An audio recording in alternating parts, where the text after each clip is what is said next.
내 이름은 강서연, 28살의 여배우다. 하지만 여배우라는 수식어가 무색할 만큼 내 삶은 화려함과는 거리가 멀었다. 내가 사는 곳은 반지하 원룸.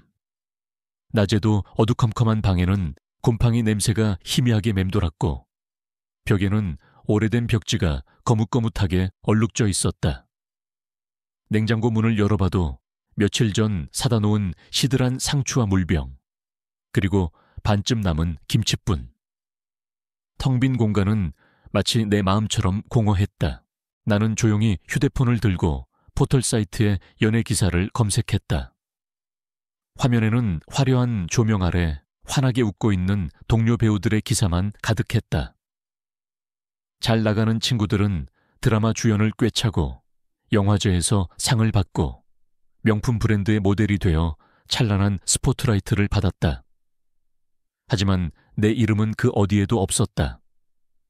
나는 여전히 오디션장을 전전하며 단역이나 겨우 따내는 무명 배우였다.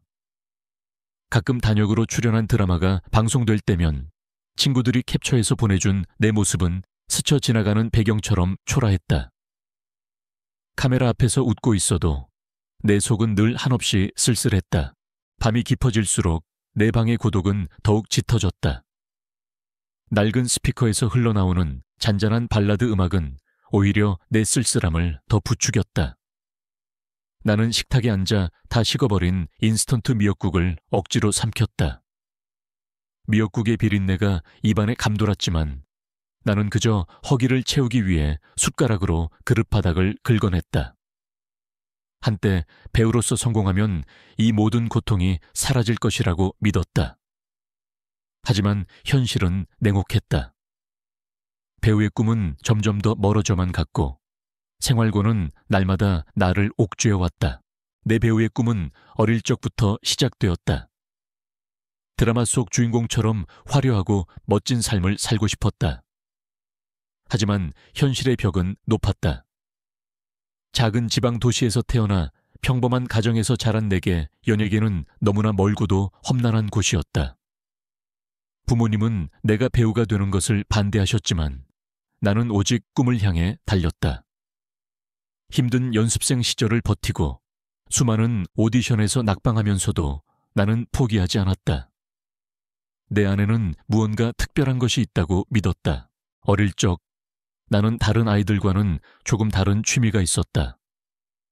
할머니는 무형문화재이신 고전 건무 명인이셨다. 할머니의 엄격한 가르침 아래 나는 어린 시절부터 건무를 배웠다. 처음에는 지루하고 힘들었지만 점차 건무는 내게 단순한 춤이 아닌 나 자신을 표현하는 언어가 되었다. 검을 휘두르고 몸을 움직일 때마다 나는 내 안에 잠재된 힘과 아름다움을 느꼈다. 할머니는 내게 작은 나무검을 선물해 주시며 말씀하셨다. 서연아, 이 검은 단순한 나무 조각이 아니다. 내 마음속의 혼란을 다스리고 네 영혼을 맑게 하는 도구다. 이 검을 잊지 마라. 언젠가 내게 큰 도움이 될 것이다.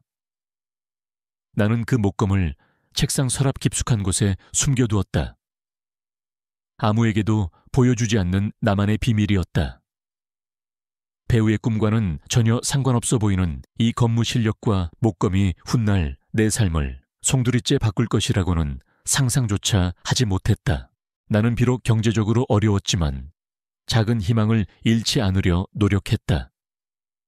길을 걷다가 아픈 길고양이를 발견하면 나는 주머니에 남아있는 마지막 동전까지 털어 사료를 사 먹였다. 병에 걸린 길고양이를 발견했을 때는 주저없이 수의과에 데려가 치료를 받게 했다. 비록 비싼 치료비 때문에 한동안 끼니를 제대로 챙기지 못할 때도 있었지만 나는 그 작은 생명을 살릴 수 있었다는 사실에 위안을 얻었다. 녀석이 건강하게 뛰어다니는 모습을 볼 때마다 내 마음속의 외로움이 잠시나마 사라지는 것 같았다. 그 작은 행동들이 내게는 인간으로서의 존재 이유를 확인시켜주는 유일한 방식이었다. 하지만 현실은 점차 나를 벼랑 끝으로 몰아붙였다. 배우로서의 미래는 보이지 않았고 생활고는 나를 질식시켰다. 설상가상으로 고향에 계신 엄마가 희귀병에 걸리셨다는 소식이 들려왔다. 막대한 병원비와 약값이 필요했다. 나는 모든 것을 포기하고 싶었다. 꿈도, 희망도, 그 어떤 것도. 그저 엄마의 병원비를 마련할 수만 있다면 무엇이든 할 수 있을 것 같았다. 그때 내 매니저가 나에게 기막힌 제안을 해왔다. 서연아, 너한테 엄청난 기회가 생겼어. 재벌 회장님이 너랑 결혼하고 싶다고 하셔. 상대는 국내 굴지의 대기업 회장이자 칠순을 넘긴 최만식이었다. 나이는 많았지만 그의 재력과 영향력은 상상을 초월했다. 나는 처음에는 거절했다. 나이 차이도 너무 많이 나고 사랑 없는 결혼을 한다는 것이 내 배우의 꿈과도 맞지 않는다고 생각했다. 하지만 매니저는 내게 현실을 직시하라고 말했다. 서연아, 너 지금 당장 엄마 병원비도 없어. 평생 꿈만 줬다가 후회할 거야. 이건 너한테 주어진 마지막 기회야. 이 결혼만 하면 너도 내 가족도 모든 고통에서 벗어날 수 있어. 나는 밤낮으로 고민했다. 꿈과 현실, 사랑과 돈. 그 사이에서 나는 찢어지는 듯한 고통을 느꼈다. 하지만 결국 나는 가족의 빚과 엄마의 병원비라는 현실적인 문제 앞에서 무릎을 꿇었다. 나는 최만식 회장과의 결혼을 결심했다. 세상은 나를 돈 보고 결혼하는 꽃뱀이라 손가락질할 것이 뻔했지만 나는 더 이상 그런 비난에 신경 쓸 여유가 없었다. 나를 비난하는 사람들은 내 고통을 알지 못했다. 내가 왜 이런 선택을 할 수밖에 없었는지 그들은 이해하지 못할 것이다. 결혼식은 화려했다. 수많은 언론과 재계 인사들이 참석했고 나는 세상에서 가장 아름다운 신부처럼 보였다. 하지만 내 마음은 공허했다. 행복해야 할 결혼식 날, 나는 텅 빈 눈으로 허공을 응시했다. 이 결혼이 내게 무엇을 가져다 줄까? 진정한 행복을 가져다 줄까? 아니면 또 다른 불행의 시작일까? 결혼식의 모든 과정은 마치 꿈처럼 지나갔다. 그리고 밤이 되었다. 최만식 회장의 호화로운 저택. 그의 침실은 너무나도 넓고 화려해서 오히려 나를 압도하는 듯했다. 나는 침대 옆에 홀로 앉아 있었다. 낯선 침대, 낯선 공간. 내 옆에는 잠든 최 회장의 거친 숨소리만이 들려왔다. 나는 잠 못 이루고 밤새 뒤척였다. 이 선택이 과연 옳았을까? 내 꿈은, 내 삶은 이제 어떻게 되는 걸까? 후회와 함께 막연한 두려움이 나를 짓눌렀다. 새벽이 깊어갈 무렵 나는 잠에서 깼다. 최 회장의 숨소리가 들리지 않았다. 불길한 예감이 스쳤다. 나는 조심스럽게 그에게 손을 뻗었다. 그의 몸은 차갑게 식어 있었다. 심장이 멎은 듯했다. 나는 비명을 지를 뻔했지만 겨우 참아냈다. 그는 잠든 채로 그대로 세상을 떠났다. 첫날 밤 내 남편이 사망했다. 나는 혼란스러웠다. 충격과 함께 알 수 없는 공포가 밀려왔다. 최 회장의 죽음은 심장마비로 밝혀졌지만 세상은 나를 가만두지 않았다. 돈을 노린 살인자, 젊은 꽃뱀의 음모. 언론은 선정적인 기사를 쏟아냈고 최 회장의 자식들은 나를 노골적으로 비난했다. 저 여우 같은 년이 우리 아버지를 죽였다. 돈 때문에 아버지를 살해했어. 최 회장의 아들이자 그룹 부회장인 최도현은 언론 앞에서 나를 매도했다. 나는 졸지에 과부이자 살인 용의자라는 오명을 쓰게 되었다. 세상은 나를 비난했고 나는 철저히 고립되었다. 도망칠 곳도 숨을 곳도 없었다. 모든 문이 닫혔다. 나는 이 거대한 저택 안에 홀로 갇힌 듯했다. 내 삶은 완전히 박살이 났다. 나는 이 모든 비난과 의심 속에서 어떻게든 살아남아야 했다. 이 절망 속에서 나는 희미하게나마 내가 가진 무언가를 찾아야 했다. 최만식 회장의 죽음은 내게 충격과 동시에 거대한 폭풍을 몰고 왔다. 화려했던 결혼식은 순식간에 비극적인 장례식으로 바뀌었고 나는 졸지에 재산을 노린 살인자라는 오명과 함께 세상의 모든 손가락질을 받아야 했다. 언론은 내 과거를 들춰내며 선정적인 기사를 쏟아냈다. 돈에 눈먼 28세 여배우, 70대 재벌 회장과 결혼 첫날 밤 비극, 꽃뱀의 최후, 재벌계 드리운 검은 그림자와 같은 자극적인 헤드라인이 매일같이 신문 한 면을 장식했다. 사람들은 나를 향해 비난의 돌을 던졌고 나는 그 거대한 비난의 파도 속에서 질식할 것만 같았다. 최 회장의 자식들은 나를 노골적으로 적대했다. 특히 회장의 장남이자 그룹 부회장인 최도현은 장례식 내내 나를 싸늘하게 노려보며 언론 앞에서 저 여자가 우리 아버지를 살해했습니다. 명백한 타살입니다. 라고 주장했다. 그의 눈빛에는 증오와 함께 그룹을 차지하려는 탐욕이 번득였다. 최 회장의 딸이자 무용가인 최민아는 최도연보다는 덜 적대적이었지만 그녀 역시 나를 불신하는 눈빛으로 바라보았다.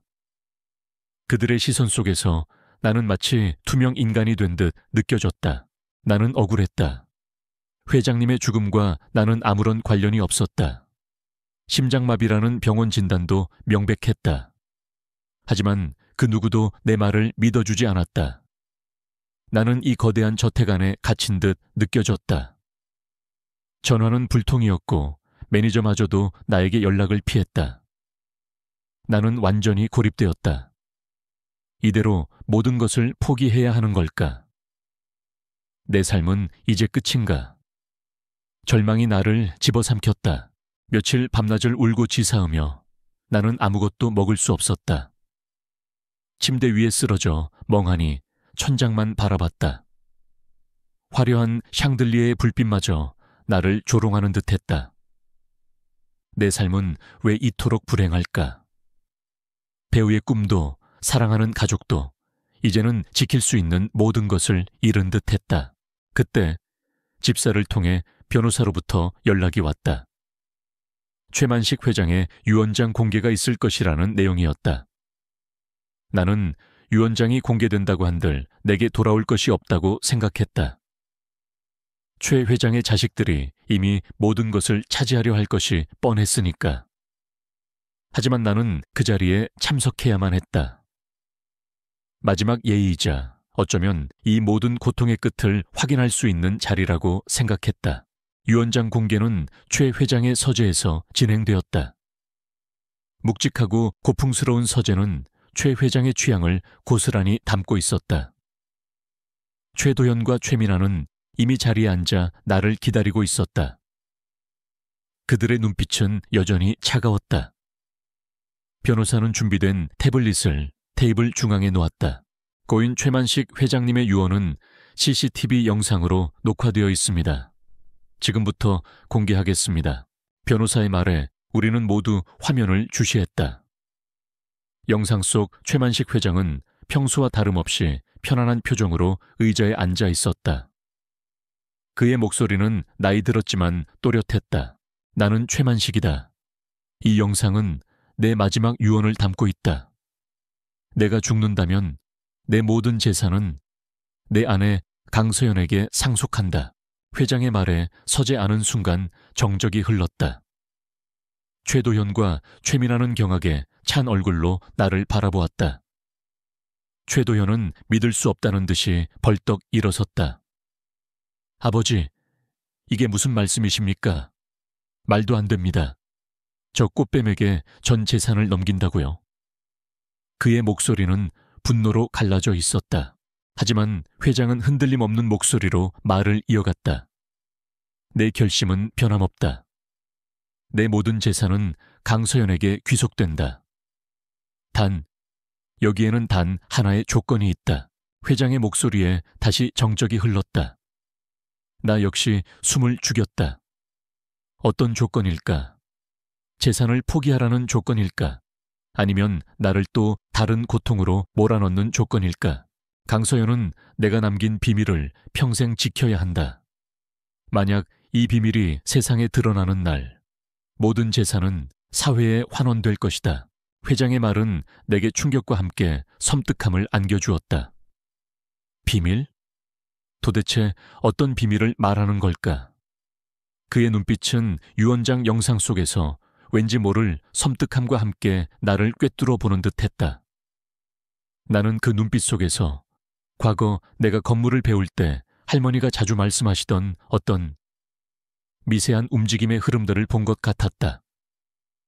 아주 짧은 순간이었지만 그 섬뜩한 느낌은 내 온몸을 전율시켰다. 유원장 영상이 끝나자 최도현은 이성을 잃었다.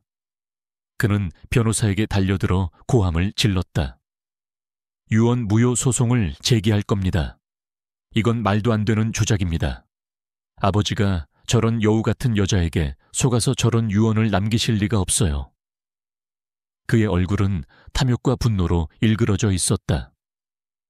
그는 나를 노골적으로 노려보며 말했다. 내가 널 가만두지 않을 거야. 네가 우리 아버지를 살해했다는 증거를 반드시 찾아낼 거야. 내 과거와 모든 사생활을 언론에 폭로해서 널 이 바닥에서 완전히 매장시킬 테다. 최도현의 협박에 나는 몸이 굳었다. 그는 이미 나를 살인 용의자로 몰아붙이고 있었고 이제는 내 과거까지 들춰내겠다고 위협했다. 나는 두려웠다. 내가 가진 것은 아무것도 없었다. 잃을 것도 없었지만 지켜야 할 것은 있었다. 바로 나 자신의 명예, 그리고 알 수 없는 이 비밀의 진실이었다. 그때 옆에 앉아있던 최민아가 조용히 입을 열었다. 오빠, 너무 심하잖아. 그래도 아버지의 유언이잖아.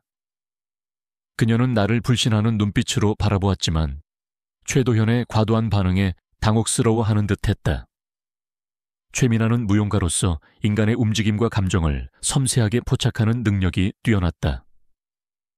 유원장 영상 속 회장의 눈빛과 내 반응을 보며 그녀 역시 무언가 미심쩍은 부분을 느낀 듯했다.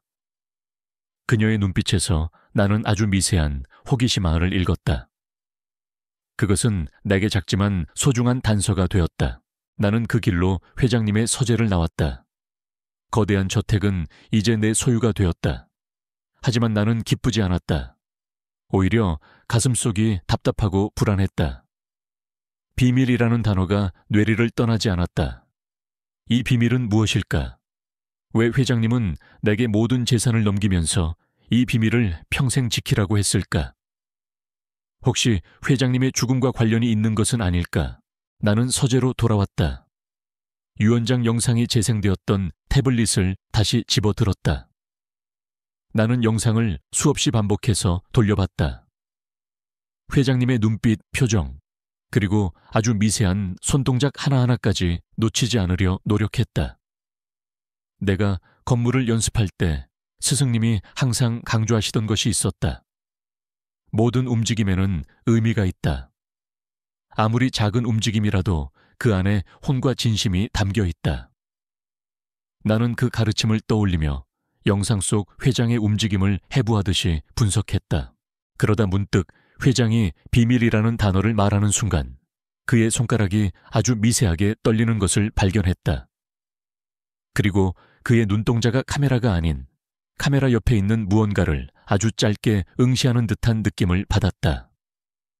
아주 찰나의 순간이었지만 나의 예리한 관찰력은 그것을 놓치지 않았다.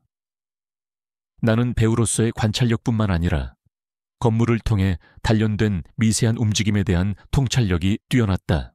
나는 태블릿을 들고 서재 안을 샅샅이 뒤졌다. 회장이 마지막으로 시선을 던졌던 그 지점. 낡은 책장과 앤티크 장식품들이 즐비한 곳이었다. 아무것도 보이지 않았다. 하지만 나는 포기하지 않았다. 손가락으로 벽을 두드리고 장식품들을 하나하나 옮겨보았다. 그때 앤티크한 지구본 받침대 뒤쪽에서 무언가 손에 걸렸다. 손가락으로 더듬어 보니 지구본 받침대 뒤에 아주 작고 은밀하게 숨겨진 CCTV 카메라가 있었다. 나는 심장이 쿵 하고 내려앉았다. 이 CCTV는 유 원장 영상을 촬영하는 데 사용된 카메라가 아니었다. 그것은 마치 회장님이 자신의 죽음을 예견하고 누군가에게 메시지를 남기기 위해 설치해둔 것처럼 보였다. 나는 조심스럽게 CCTV를 떼어냈다. 내 손에 들린 것은 엄지손가락 크기만한 작은 장치였다. 나는 곧바로 내 노트북을 켰다. 오랜만에 만지는 키보드의 감촉은 낯설었지만 손가락은 금세 익숙하게 움직였다. 이 CCTV에 무엇이 담겨 있을까? 회장님의 비밀이 여기에 숨겨져 있을지도 모른다는 강한 예감이 들었다. 나의 몸은 피곤했지만 정신은 그 어느 때보다 또렷했다. 배우로서의 직감, 그리고 건물을 통해 단련된 예리함이 나를 이끌고 있었다. 나는 이 비밀의 정체를 반드시 밝혀낼 것이라고 다짐했다. 이 모든 것이 무서운 진실의 시작이라는 것을 직감했다. 나는 손에 쥔 작은 CCTV 카메라를 응시했다. 마치 나의 모든 움직임을 꿰뚫어 보는 듯한 그 작은 렌즈는 소름 끼치도록 섬뜩했다. 최만식 회장이 남긴 비밀의 열쇠가 바로 이 안에 숨겨져 있을지도 모른다는 직감이 나의 심장을 격렬하게 뛰게 했다. 나는 서재 안의 모든 CCTV를 찾아내야겠다고 생각했다. 회장님의 눈빛이 향했던 곳, 그리고 유 원장 영상에서 느껴졌던 그 미세한 이상함. 그것은 분명 우연이 아니었다. 나는 서재 안을 샅샅이 뒤지기 시작했다. 낡은 책들을 하나하나 꺼내고 앤티크한 장식품들을 조심스럽게 옮겼다. 회장님의 서재는 마치 비밀의 방처럼 느껴졌다. 책장 뒤편, 그림 액자 뒷면, 심지어 천장 몰딩 구석까지. 나의 예상은 틀리지 않았다. 몇몇 지점에서 아주 작고 교묘하게 위장된 CCTV 카메라들이 더 발견되었다. 어떤 것은 벽에 박힌 모처럼 보였고 어떤 것은 책장의 장식 조각처럼 위장되어 있었다. 그들은 완벽하게 숨겨져 있어 일반인이라면 평생 찾아내지 못할 정도였다. 회장님은 왜 이렇게 많은 카메라를 서재에 설치했을까? 그리고 왜 이 모든 것을 숨겨두었을까? 궁금증은 눈덩이처럼 불어났다. 나는 발견한 모든 CCTV를 회수하고 곧바로 내 노트북을 켰다. 오랜만에 만지는 키보드의 감촉은 낯설었지만 손가락은 금세 익숙하게 움직였다. 젊은 시절 나는 대기업의 전산실에서 보안 시스템 개발 전문가였다. 암호화된 데이터를 해독하고 숨겨진 정보를 찾아내는 일은 내게 숨 쉬는 것만큼이나 자연스러웠다. 하지만 은퇴한 지 수십 년이 흘렀기에 최신 기술에 대한 지식은 부족했다. 나는 CCTV에 사용된 칩셋을 분석하고 데이터 전송 방식을 파악하기 시작했다. 그리고 놀랍게도 이 카메라들이 실시간으로 데이터를 전송하는 방식이 내가 과거에 개발했던 독자적인 암호화 프로토콜과 유사하다는 것을 발견했다. 그것은 내가 당시 특허까지 냈지만 상업적으로 활용되지 못하고 사장되었던 기술이었다. 그 기술이 지금 이 최만식 회장의 서재에 이런 식으로 사용되고 있다니. 강한 기시감과 함께 알 수 없는 불안감이 엄습했다. 데이터를 분석하던 중 나는 이 카메라들이 단순히 회장님의 서재를 녹화하는 것을 넘어 외부 서버로 실시간 데이터를 전송하고 있다는 것을 알아냈다. 이는 단순한 개인적인 감시 카메라가 아니었다. 누군가가 이 카메라들을 통해 회장님의 모든 움직임을 원격으로 감시하고 있었다는 뜻이었다. 그리고 그 누군가는 회장님의 죽음과 연관이 있을 가능성이 높았다. 나는 CCTV에서 추출한 메모리 칩을 노트북에 연결했다. 칩 안에는 최만식 회장의 서재가 촬영된 영상 데이터들이 고스란히 담겨 있었다. 그리고 데이터의 일부가 이중으로 암호화되어 있었다. 한 겹은 내가 익숙했던 프로토콜, 다른 한 겹은 최신 기술이 적용된 듯한 복잡한 방식이었다. 이것이 바로 회장님이 말한 비밀과 연관된 데이터일 것이라고 직감했다. 암호를 해독해야만 했다. 하지만 문제는 내 오랜 공백이었다. 나는 최신 암호화 기술에 대한 지식이 부족했고 이중으로 걸린 암호는 나의 힘만으로는 풀기 어려웠다.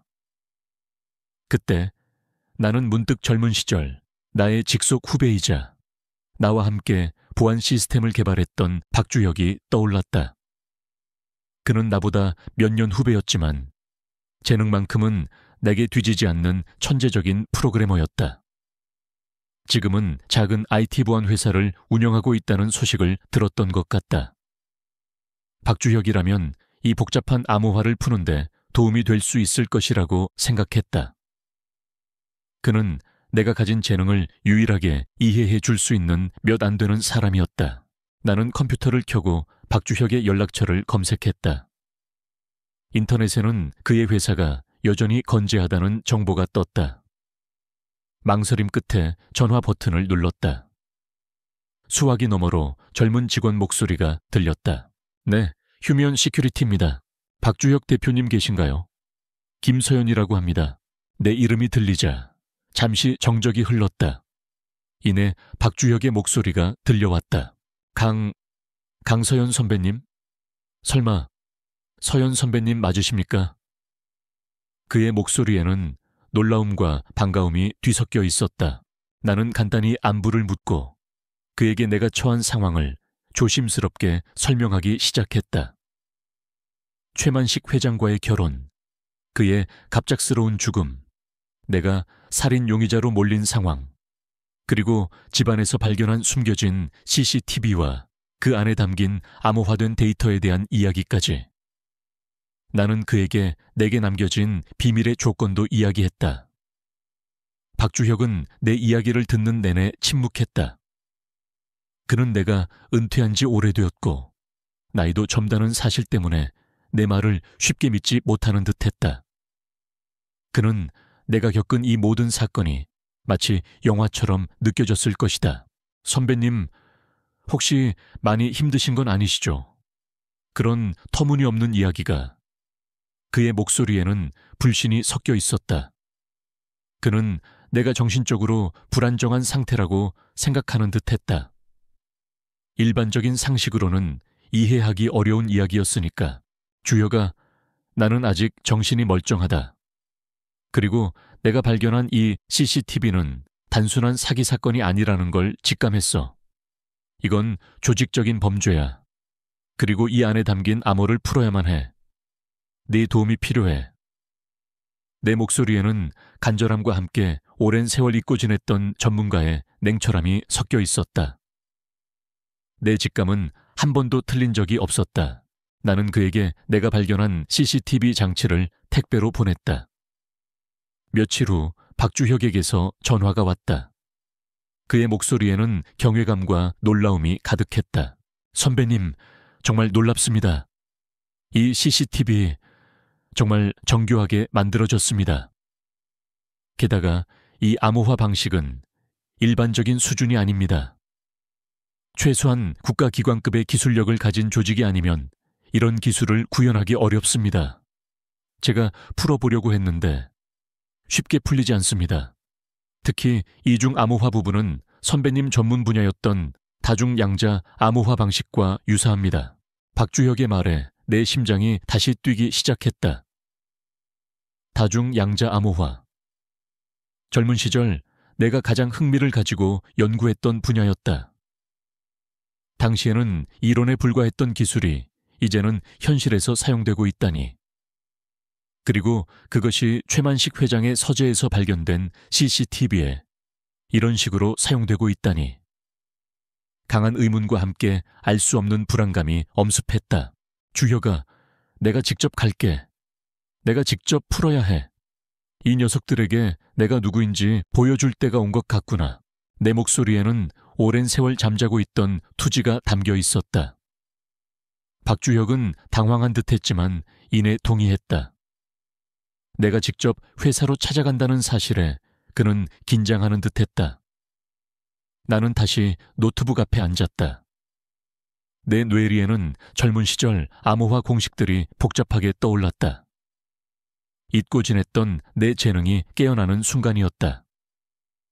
이 무서운 진실의 시작 앞에서 나는 더 이상 나약한 여배우가 아니었다. 나는 다시 한번 강서연 암호화 전문가로 돌아온 것이었다. 그들의 감시망 속에서 나는 역으로 그들의 숨통을 조여올 계획이었다. 다음 날 나는 박주혁의 회사로 향했다. 그는 나를 자신의 연구실로 안내했다. 연구실 안은 최신 컴퓨터 장비와 분석 툴들로 가득했다. 나는 의자에 앉아 내가 발견한 CCTV 장치들을 테이블 위에 늘어놓았다. 재훈 씨가 내 집에 설치한 CCTV는 크기와 모양이 모두 달랐지만 내부 칩셋과 통신 방식은 동일한 것을 사용하고 있었다. 이는 조직적으로 움직이는 사기단이라는 내 확신을 더욱 굳건하게 해주었다. 선배님, 이 암호화 방식이 정말 복잡합니다. 양자 암호화의 원리를 응용해서 만들어진 것 같은데 제가 아는 어떤 툴로도 해독이 안 됩니다. 박주혁은 모니터를 응시하며 한숨을 쉬었다. 그의 눈에는 피곤함과 함께 난감함이 역력했다. 나는 그의 어깨를 토닥였다. 괜찮다, 주혁아. 이건 내가 풀게. 이건 내가 가장 자신 있었던 분야니까. 나는 CCTV에서 추출한 데이터 칩을 내 노트북에 연결했다. 젊은 시절 사용했던 낡은 운영체제와 개발 환경을 구축했다. 박주혁은 그런 나를 신기한 듯 바라보았다. 그는 내가 은퇴한 지 오래되어 감을 잃었을 것이라고 생각하는 듯 했다. 하지만 나는 달랐다. 내 손가락은 키보드 위에서 물 만난 물고기처럼 자유롭게 움직였다. 잊고 지냈던 수많은 알고리즘과 암호화 공식들이 내 머릿속을 스쳐 지나갔다. 마치 어제 일처럼 생생했다. 선배님, 정말 대단하십니다. 어떻게 이런 최신 암호화 방식을... 박주혁은 놀라움을 금치 못했다. 나는 미소 지었다. 세상에 완벽한 암호는 없어, 주혁아. 모든 암호에는 반드시 허점이 존재해. 그리고 그 허점을 찾아내는 것이 바로 해커의 능력이자 예술이지. 나는 며칠 밤낮을 새워 암호 해독에 매달렸다. 박주혁은 옆에서 나를 도왔다. 그는 내가 요구하는 자료들을 재빨리 찾아주었고 필요한 소프트웨어들을 설치해 주었다. 밤이 깊어지고 새벽이 밝아올 때까지 우리는 커피와 컵라면으로 끼니를 때우며 오직 암호 해독에만 집중했다. 나의 뇌는 젊은 시절처럼 빠르게 회전했고 복잡한 코드들은 퍼즐 조각처럼 하나하나 맞춰져 갔다. 그리고 마침내 나는 그 암호를 풀었다. 화면에 해독 완료라는 메시지가 뜨는 순간 내 심장이 쿵 하고 울렸다. 나는 숨을 들이쉬었다. 수십 년 만에 느끼는 강렬한 희열이었다. 암호화된 파일들이 마치 보물 상자처럼 내 눈앞에 펼쳐졌다. 파일 안에는 충격적인 내용들이 담겨 있었다. 최만식 회장의 서재가 촬영된 영상 데이터, 회장님의 통화 기록, 그리고 그들의 내부 조직도와 작전 계획서까지. 그들은 나뿐만 아니라 수많은 사람들을 대상으로 계획적인 사기를 벌이고 있었다. 그들은 노인들의 외로움과 취약한 심리를 파고들어 접근했고 교묘한 말솜씨와 친절한 연기로 신뢰를 쌓은 뒤 전 재산을 가로챘다. 그리고 이 모든 것이 최만식 회장님의 지시와 철저한 계획 아래 이루어진 일이었다. 특히 충격적이었던 것은 최 회장님의 통화 기록에서 발견된 한 이름이었다. 최도현. 최만식 회장이 자신의 아들인 최도현과 정기적으로 통화하며 자신의 사기 행각에 대해 논의하고 있었다는 것이 드러났다. 최도현은 아버지의 사기 행각에 깊이 관여하고 있었고 심지어 일부 계획을 직접 주도하기도 했다. 그는 나의 모든 것을 알고 있었다. 내가 어떤 사람인지, 어떤 약점을 가지고 있는지, 심지어 내 재산 규모까지도. 나는 최도현에게 배신당했다는 사실에 치를 떨었다. 그가 이 모든 일의 배후에 있었다니. 그리고 최 회장님은 아들을 보호하기 위해 자신을 희생한 것인가? 선배님, 이건 정말 상상 이상입니다. 최만식 회장님이 직접 이런 사기극을 지휘하고 있었다니.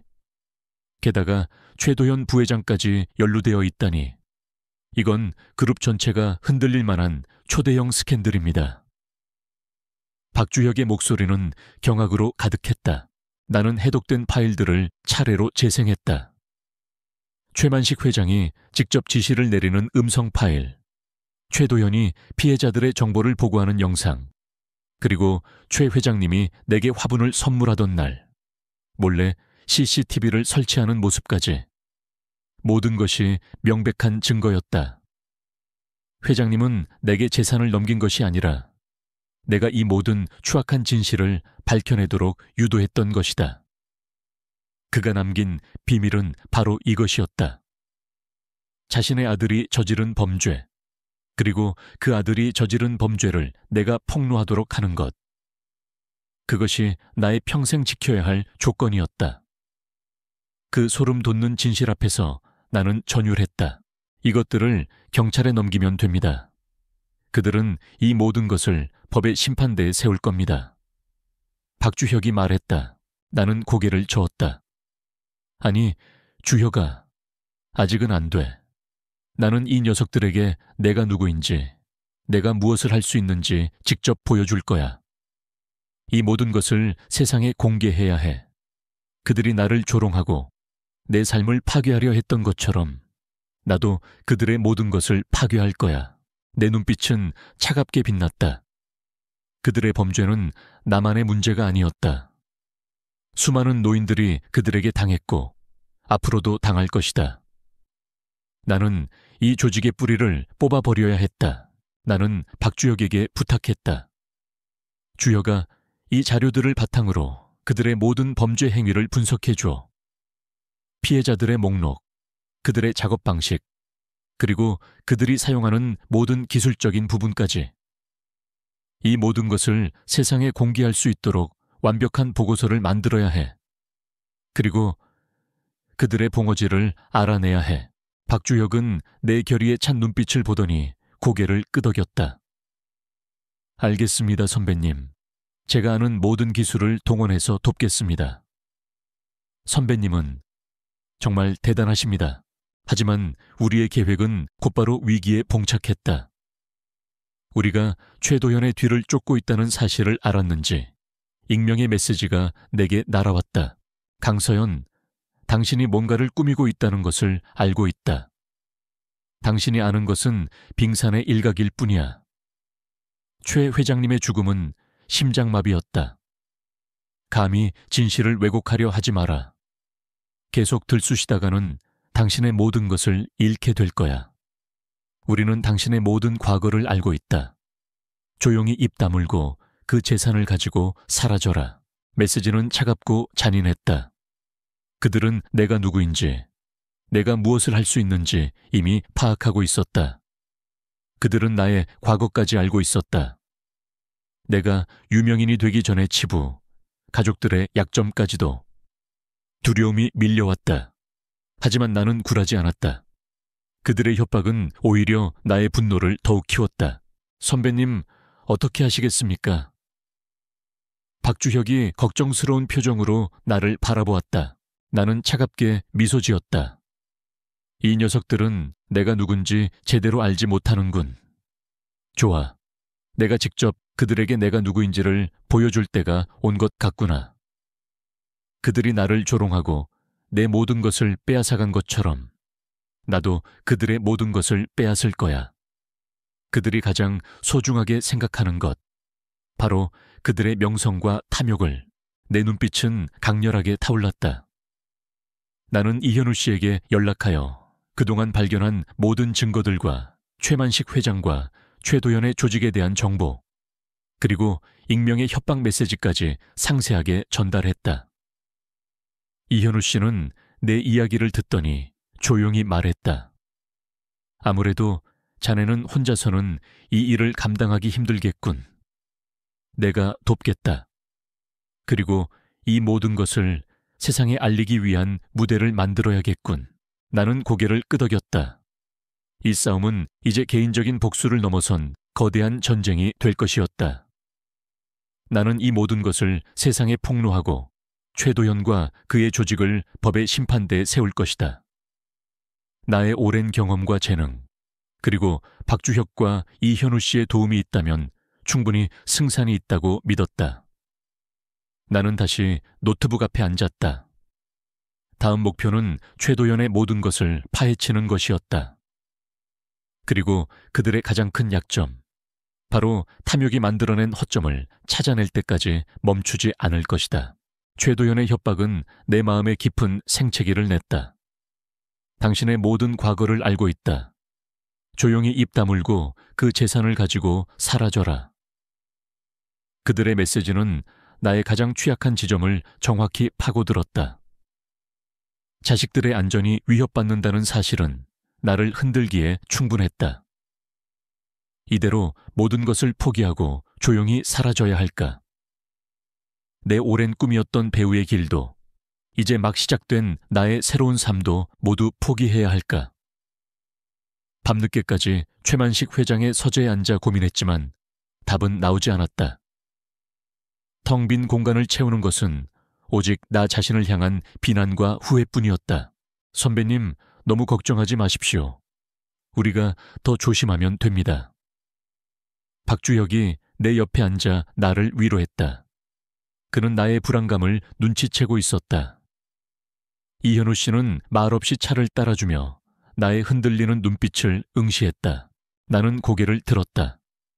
내 눈빛은 여전히 불안정했지만 그 안에는 결코 꺾이지 않는 투지가 남아있었다. 아니, 주혁아, 우리는 더 이상 물러설 곳이 없어.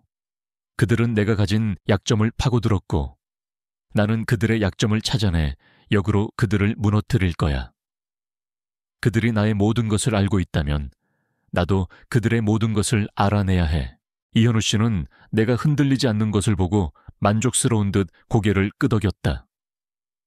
좋아. 그들의 협박은 곧 그들이 진실을 감추려 한다는 증거이기도 해. 우리는 그들의 감시망을 역이용하여 그들을 감시하고 그들이 어디서 정보를 수집하고 어디로 전송하는지 그들의 진짜 봉어지가 어디인지 알아내야 한다. 우리는 즉시 최도연과 그의 조직의 감시 시스템을 역추적하기 시작했다. 박주혁은 내가 발견한 CCTV 장치들과 해독된 파일들을 분석하여 그들이 사용하는 특정 IP 주소와 서버 위치를 파악하는 데 성공했다. 그들의 서버는 해외에 있었고 여러 차례 프록시 서버를 거쳐 암호화되어 있어 추적이 쉽지 않았다. 하지만 나는 젊은 시절 암호화 분야에서 쌓았던 모든 지식과 경험을 총동원했다. 이현우 씨는 정보기관에서 일했던 경험을 바탕으로 그들의 네트워크 구조와 통신 패턴을 분석하는 데 결정적인 도움을 주었다. 우리가 작업하는 동안에도 익명의 협박 메시지는 계속해서 날아왔다. 처음에는 조용히 경고하는 수준이었지만 이제는 내 자식들의 이름과 현재 살고 있는 아파트 동호수, 심지어 그들의 일상적인 생활 패턴까지 정확히 언급하며 구체적으로 위협하기 시작했다. 내 딸 김수진, 오늘도 드라마 오디션에 떨어졌더군. 아들 김준영은 오늘도 친구들과 클럽에서 밤새는구나. 네가 숨기려 해도 우리는 다 알아. 착한 아이들에게 무슨 일이 생기게 하고 싶지 않으면 당장 모든 것을 멈춰. 네가 가진 그 알량한 배우의 꿈도 가족의 평화도 모두 산산조각 낼 수 있어. 그 메시지를 보는 순간 내 손이 떨렸다. 나는 곧바로 자식들에게 전화를 걸어 안부를 확인했다. 다행히 아무 일도 없었지만 내 마음은 한시도 편할 수 없었다. 내 자식들이 나와의 싸움 때문에 위험에 처했다는 사실이 나를 미치게 만들었다. 그들의 협박은 나의 가장 큰 약점이었다. 선배님, 이러다가는 정말 큰일 날 수도 있습니다. 그들은 우리가 생각하는 것 이상으로 광범위한 정보를 가지고 있는 것 같습니다. 혹시 선배님 자택뿐만 아니라 다른 곳에도 감시 장치를 설치했을 가능성도 있습니다. 심지어 자식들의 주변까지도. 박주혁이 걱정스러운 목소리로 말했다. 나는 정신을 차렸다. 그들의 협박은 분명 효과가 있었다. 하지만 동시에 그들의 행동은 내게 한 가지 중요한 단서를 주었다. 그들은 내 자식들의 사생활까지 알고 있었다. 이는 단순히 CCTV만으로는 얻을 수 없는 정보였다. 그들은 아마도 내 자식들의 휴대전화나 컴퓨터를 해킹하여 개인 정보를 빼냈을 것이다. 혹은 내 주변 인물들을 통해 정보를 수집했을 가능성도 있었다. 그들의 정보망은 내가 생각했던 것보다 훨씬 더 넓고 깊었다. 이현우 선생님, 박주혁. 우리는 지금 그들의 감시망 안에 있습니다. 단순히 내 집안에만 CCTV가 있는 것이 아닐 겁니다. 내 자식들의 주변까지도 감시하고 있을 겁니다. 이들을 막으려면 우리가 그들보다 먼저 움직여야 합니다. 이현우 씨는 심각한 표정으로 고개를 끄덕였다. 그렇지. 이들은 단순히 회장님의 재산을 노린 사기단이 아니야. 전문적인 해킹 능력까지 갖춘 조직이라는 뜻이지. 이 정도 규모라면 경찰이나 검찰도 쉽게 건드리기 어려울 거야. 그들은 분명 사회 고위층과도 연루되어 있을 가능성이 높아. 최도현이 그만큼 배짱을 부리는 데에는 분명 이유가 있을 테지. 우리는 즉시 자식들의 휴대전화와 컴퓨터를 회수하여 철저히 분석했다. 내 예상대로 그들의 기기에는 고성능 스파이웨어가 설치되어 있었다. 통화 기록, 문자 메시지, 웹 검색 기록, 심지어 위치 정보까지 모두 실시간으로 전송되고 있었다. 강민호의 블랙홀 시큐리티가 이런 스파이웨어 개발과 유포를 담당했던 것이 분명했다. 그의 전문 분야였으니까.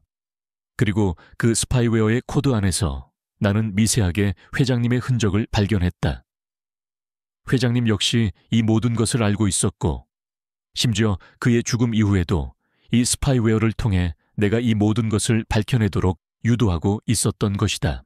이 녀석들, 정말 악질이군요. 이런 식으로 사람들의 사생활을 훔쳐보고 협박까지 하다니.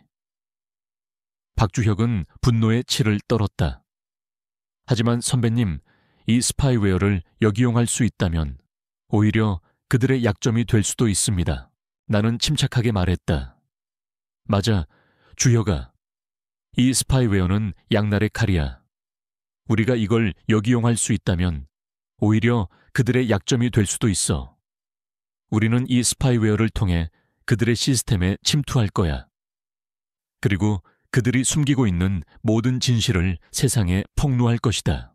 우리는 스파이웨어의 취약점을 찾아내 역으로 그들의 서버에 침투할 계획을 세웠다.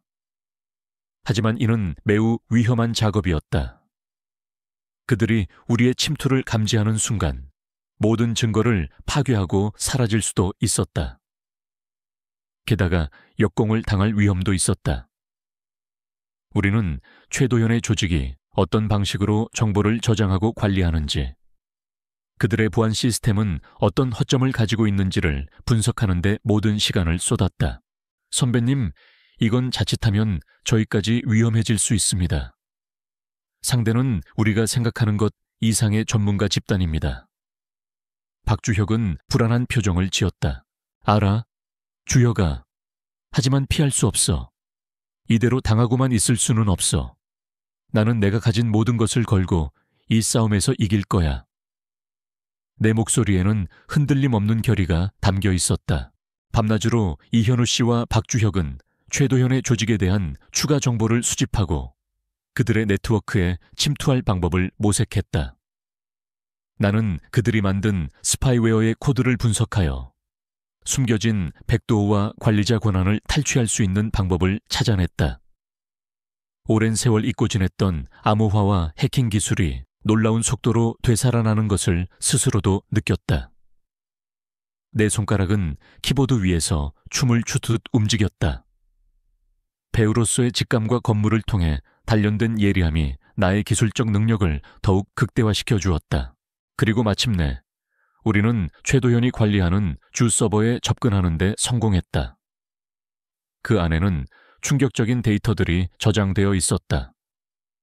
나뿐만 아니라 수십 명의 다른 노인 피해자들의 개인정보, 금융기록, 그리고 그들의 사생활이 담긴 영상과 음성 파일들이 고스란히 담겨 있었다. 그들은 이 모든 정보를 이용하여 피해자들을 협박하고 더 많은 돈을 갈취하려 했던 것이 분명했다. 최만식 회장은 이 모든 것을 알고 있었고 이 모든 것을 세상에 폭로하고 싶었지만 자신의 아들을 직접 고발할 수는 없었던 것이다. 그래서 내게 이 모든 것을 남겨준 것이었다. 선배님, 이 모든 것이 증거입니다. 이제 이들을 경찰에 넘길 수 있습니다. 박주혁이 흥분된 목소리로 말했다. 나는 차갑게 미소 지었다. 아니, 주혁아, 아직은 때가 아니야. 나는 그들이 가장 오만해지는 순간 모든 것을 터뜨릴 거야.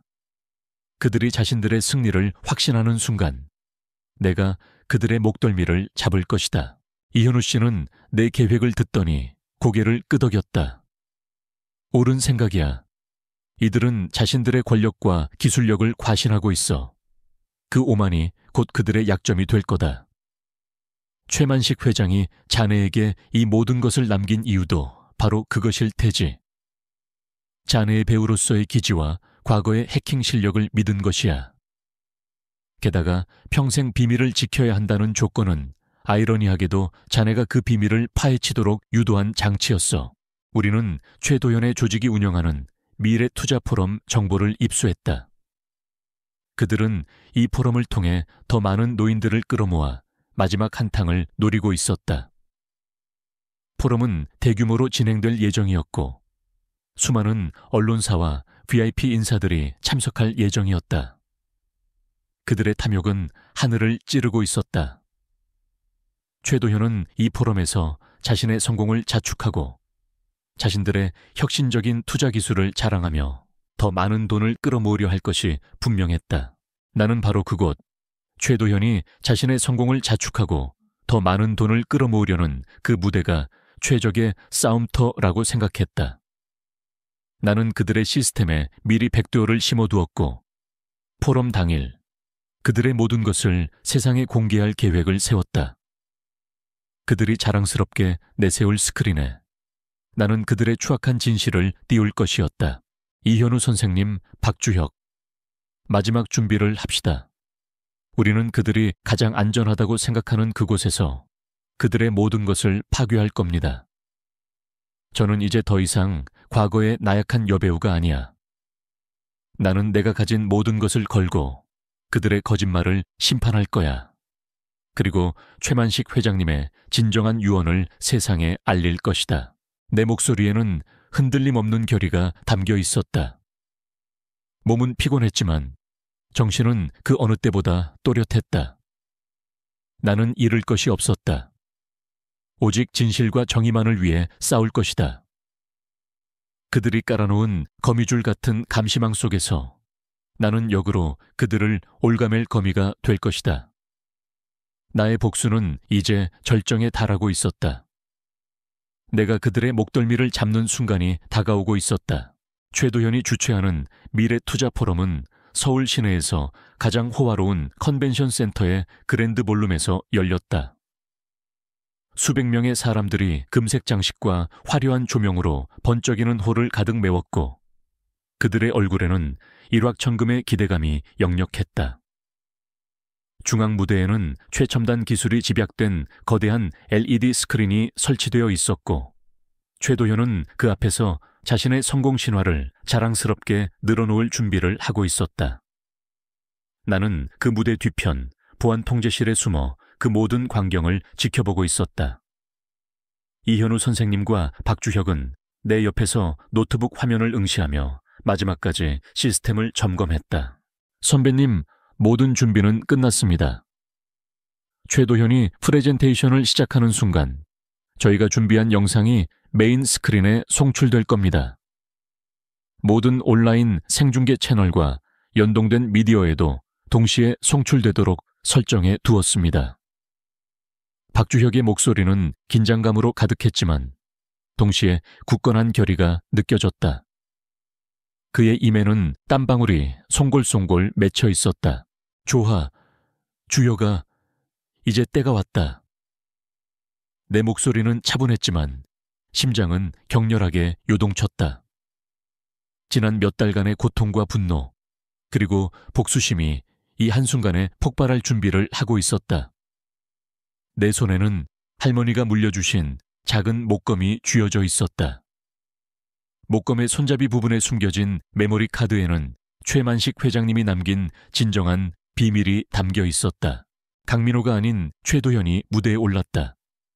그는 최고급 맞춤 정장을 빼입고 자신감 넘치는 미소를 지으며 청중에게 손을 흔들었다. 존경하는 투자자 여러분, 그리고 새로운 미래를 꿈꾸는 모든 분들, 오늘 이 자리에 와주셔서 진심으로 감사드립니다.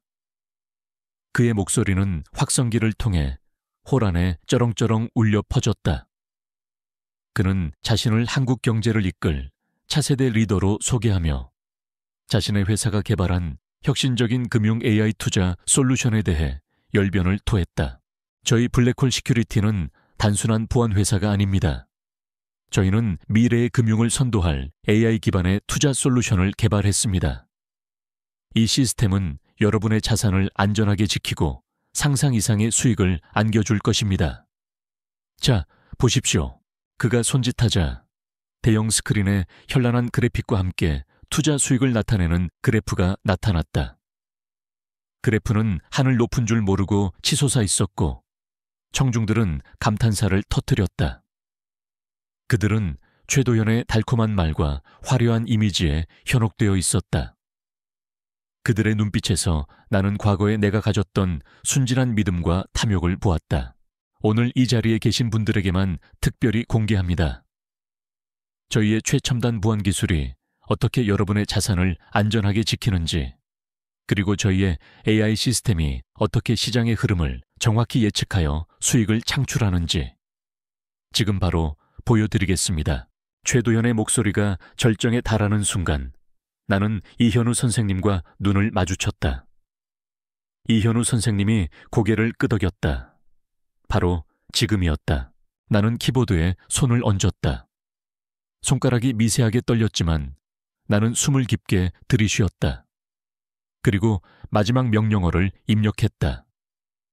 엔터키를 누르는 순간 내 심장이 쿵 하고 내려앉았다. 최도현은 의기양양하게 무대 중앙으로 걸어 나와 스크린을 가리켰다. 자, 그럼 이 놀라운 기술력을, 하지만 그의 목소리는 갑자기 멈췄다. 대형 스크린의 현란한 투자 수익 그래프 대신 내가 최도현의 서버에서 추출한 CCTV 영상이 나타났다. 그것은 바로 최만식 회장이 생전 은밀하게 찍어둔 서재의 CCTV 영상들이었다. 영상 속에는 최도현이 다른 사기단 조직원들과 함께 노인들을 대상으로 한 사기 계획을 논의하는 모습이 담겨 있었다. 그의 표정은 냉혈한 같았고 그의 목소리에는 탐욕이 가득했다. 홀하는 순간 정적이 흘렀다. 청중들은 영문을 모르겠다는 듯이 화면과 최도현을 번갈아 보았다. 최도현은 얼굴이 하얗게 질렸다. 그의 눈빛에는 당혹감과 함께 깊은 공포가 스쳐 지나갔다. 그는 마이크를 떨어뜨릴 뻔했다. 영상은 계속해서 재생되었다. 다음 장면에는 최도현이 나에게 접근했던 이재훈과 통화하는 모습이 이어졌다. 재훈은 내 집안에 CCTV를 설치하는 상황을 보고하고 있었고 최도현은 그에게 구체적인 지시를 내리고 있었다. 그의 목소리는 분명하게 들렸다. 그 늙은 할망구 외로움에 목말라 있으니 원하는 대로 다 해줘. 돈은 알아서 털어오고 나중에 흔적 없이 사라지면 된다.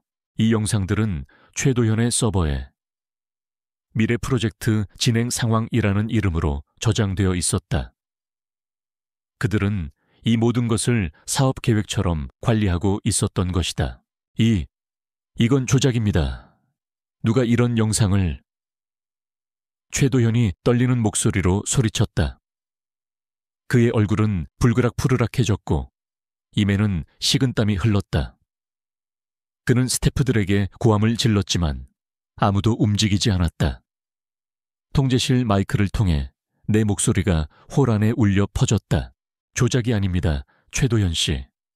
그 영상은 당신이 직접 관리하는 서버에서 추출한 것입니다. 당신이 자랑스럽게 내세웠던 블랙홀 시큐리티의 보안 시스템이 얼마나 허술한지 보여주는 증거이기도 하죠. 혹은 당신 스스로가 이 모든 것을 계획했다는 명백한 증거이기도 하고요. 내 목소리가 들리자 최도현은 나를 찾아 홀 안을 두리번거렸다. 그는 내가 통제실에 숨어 있다는 것을 알아차린 듯했다. 그의 눈빛은 이제 분노로 이글거렸다. 당신은 누구야? 감히 내 사업을 방해하려 해? 당장 방송을 꺼. 보안팀 뭐 하는 거야? 최도현이 고함을 질렀다. 하지만 이미 늦었다. 내가 송출한 영상은 최도현이 통제하는 메인 스크린뿐만 아니라 홀 안에 설치된 모든 보조 스크린과 연결된 온라인 생중계 채널, 그리고 그와 연동된 수많은 미디어 채널로 실시간으로 전송되고 있었다. 이현우 선생님과 박주혁이 미리 준비해둔 백도어 덕분이었다. 영상은 계속해서 충격적인 진실을 폭로했다. 재훈이 나에게 전 재산을 받아가는 모습이 클로즈업 되었고, 그 뒤를 이어 내가 절망에 빠져 경찰에 신고했지만 무시당하는 모습까지 나타났다. 그리고 마지막에는 최만식 회장님이 돌아가시기 직전의 영상이 공개되었다. 영상 속에는 최만식 회장님이 최도현과 격렬하게 다투는 모습이 담겨 있었다. 최 회장님은 최도현에게 내 놈이 감히 나의 뜻을 거역하고 이런 짓을 벌여? 내가 너에게 모든 것을 물려주려고 했던 것은 네가 나를 이어받아 올바른 기업을 이끌어가리라 믿었기 때문이다. 그런데 너는 나를 배신하고 나의 이름을 더럽히고 수많은 사람들을 고통에 빠뜨렸어. 라고 분노에 차서 소리쳤다. 최도현은 아버지를 밀치며 아버지, 이제 시대가 변했습니다. 낡은 생각은 버리세요. 어차피 아무도 모릅니다. 이 모든 것은 저를 위한 겁니다. 라고 외쳤다. 그리고 그는 아버지에게 어떤 약물이 담긴 주사기를 들이밀었다. 이걸 맞으시면 편해지실 겁니다, 아버지. 제가 모든 것을 정리하겠습니다.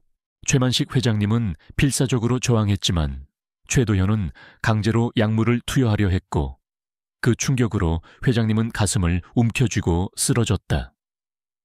그의 얼굴은 고통으로 일그러졌지만 그의 시선은 쓰러지는 순간까지 CCTV 카메라를 향해 있었다. 그는 마지막 힘을 다해 입술을 움직여 무언가를 말하려다 의식을 잃었다. 영상은 최 회장님이 의식을 잃고 쓰러지는 모습과 함께 그의 마지막 숨소리까지 생생하게 담아냈다. 사인은 심장마비였지만 직접적인 원인은 최도현의 강압적인 약물 투여 시도와 그로 인한 충격이었던 것이다. 호라는 아수라장이 되었다. 청중들은 충격과 경악에 휩싸여 웅성거렸고 일부는 구토를 하거나 자리에 주저앉았다. 최도현의 얼굴은 창백하게 질렸고 그는 그대로 주저앉았다. 그의 아버지에게 약물을 투여하려다 죽음에 이르게 한 충격적인 진실이 만천에 드러나는 순간이었다. 최민아는 아버지를 죽음으로 내몬 오빠의 추악한 진실을 목격하고 오열했다. 나는 마이크를 잡고 떨리는 목소리로 하지만 단호하게 외쳤다. 이 영상은 최만식 회장님이 자신의 죽음을 예견하고 자신의 아들이 저지른 죄를 밝히기 위해 남긴 것입니다. 회장님은 저에게 재산을 남기면서 이 비밀을 평생 지키라는 조건을 내걸었습니다. 그것은 바로 제가 이 모든 진실을 파헤치고 세상에 알리라는 뜻이었습니다. 회장님은 자신의 아들을 직접 고발할 수 없었기에 제가 그 역할을 해주기를 바라셨던 것입니다. 스튜디오 안은 충격과 분노로 가득 찼다. 언론은 실시간으로 이 모든 것을 보도하고 대중은 분노와 함께 내게 찬사를 보냈다. 나는 더 이상 꽃뱀이 아닌 거대한 진실을 밝혀낸 용감한 여인으로 재평가받았다. 그때 갑자기 홀 입구에서 경찰들이 들이닥쳤다. 그들은 이미 우리의 계획을 눈치채고 이현우 선생님이 미리 연락해둔 것이 분명했다. 경찰들은 최도현을 비롯해 무대 뒤에서 대기하고 있던 재훈과 그의 일당들을 체포하기 시작했다. 최도현은 저항하려 했지만 이미 모든 것을 잃은 상태였다. 그의 화려한 가면은 벗겨졌고 그 자리에 드러난 것은 탐욕과 폐륜으로 가득 찬 추악한 괴물이었다. 나는 통제실에서 이 모든 것을 지켜보았다. 몸은 청은망은 무거웠지만 마음은 그 어느 때보다 가벼웠다. 복수가 성공했다. 나의 전 재산을 빼앗고 나를 조롱했던 자들이 마침내 법의 심판대에 서게 되었다. 그리고 더 중요한 것은 그들 때문에 고통받았던 수많은 피해자들에게 진실이 밝혀졌다는 사실이었다. 나는 이제 더 이상 무기력한 노인이 아니었다. 나는 내 손으로 정의를 실현한 강서연 암호화 전문가였다. 이현우 선생님이 내 어깨를 토닥였다. 해냈어, 강서연 씨. 자네는 정말 대단해. 이 모든 것을 혼자 힘으로 밝혀냈어. 그의 눈빛에는 깊은 존경심이 담겨 있었다. 박주혁은 눈물을 글썽이며 나를 바라보았다. 선배님, 정말 자랑스럽습니다. 선배님은 저의 영원한 멘토이십니다. 나는 창밖을 바라보았다. 밤하늘의 별들이 유난히도 밝게 빛나고 있었다. 내 삶의 가장 어둡고 절망적이었던 순간이 이제는 진실과 정의가 승리하는 가장 빛나는 순간으로 바뀌었다. 이 모든 것은 나의 작은 용기에서 시작되었다. 나는 내가 할 수 있는 최선을 다했고 결국 해냈다. 나의 이야기는 이제 새로운 장을 열었다. 최도현의 미래투자 포럼장은 아수라장이 되었다. 내가 통제실에서 송출한 영상과 음성 파일은 마치 거대한 쓰나미처럼 홀 안을 덮쳤고 그동안 최도현이 쌓아 올린 모든 위선과 허위를 한순간에 무너뜨렸다. 최도현은 충격에 휩싸여 무대 위에서 비틀거렸다. 그의 얼굴은 잿빛으로 변했고 그의 눈빛은 공포와 분노 그리고 치명적인 패배감으로 일그러져 있었다. 이건 말도 안 돼. 그가 떨리는 목소리로 중얼거렸지만 그의 절규는 이미 걷잡을 수 없이 터져나온 청중들의 고함 속에 파묻혔다. 나는 이현우 선생님과 박주혁과 함께 통제실 안에서 이 모든 광경을 지켜보았다. 우리의 얼굴에는 피곤함 속에서도 뿌듯함과 안도감이 교차했다. 내가 해냈다는 사실이 내가 억울하게 몰렸던 살인 누명과 파괴될 뻔했던 내 삶의 무게를 조금이나마 덜어주는 듯했다. 혼란의 혼란은 극에 달했다. 영상이 끝나자마자 수많은 피해자들이 최도현에게 달려들었다. 그들은 자신들의 이름과 재훈의 얼굴이 영상에 나오는 것을 보고는 울부짖으며 돈을 돌려달라고 소리쳤다. 사기꾼, 내 전 재산 내놔. 당신 때문에 내 노후가 망가졌어. 감히 우리를 가지고 놀아? 욕설과 비난이 빗발쳤고 일부는 최도현에게 물건을 던지기까지 했다. 그의 화려한 가면은 벗겨졌고 그 자리에 드러난 것은 탐욕에 찌든 추악한 괴물의 민낯이었다. 경찰이 들이닥쳤다. 이현우 선생님이 이미 그들에게 모든 증거를 미리 넘겨주었고 설명회 현장을 급습하도록 조치했던 것이다. 경찰은 최도현을 비롯해 무대 뒤에 숨어있던 재훈과 그의 일당들을 차례로 체포하기 시작했다. 재훈은 나를 발견하고는 두려움에 질린 눈으로 통제실을 노려보았다. 그의 얼굴에는 더 이상 달콤한 미소는 없었다. 오직 비열함과 공포만이 남아있었다. 강서연, 네가 감히... 그가 나를 향해 달려들려 했지만 경찰이 그를 제압했다. 나는 재훈의 눈을 똑바로 바라보았다. 네가 감히 나의 외로움을 이용하고 나를 조롱했을 때부터 너희들의 끝은 정해져 있었어. 나는 너희들에게 내가 누구인지 보여주겠다고 했지. 이제 알겠나?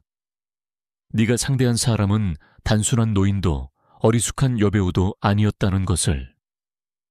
내 목소리는 차분했지만 그 안에는 모든 것을 심판하는 냉철함이 담겨 있었다.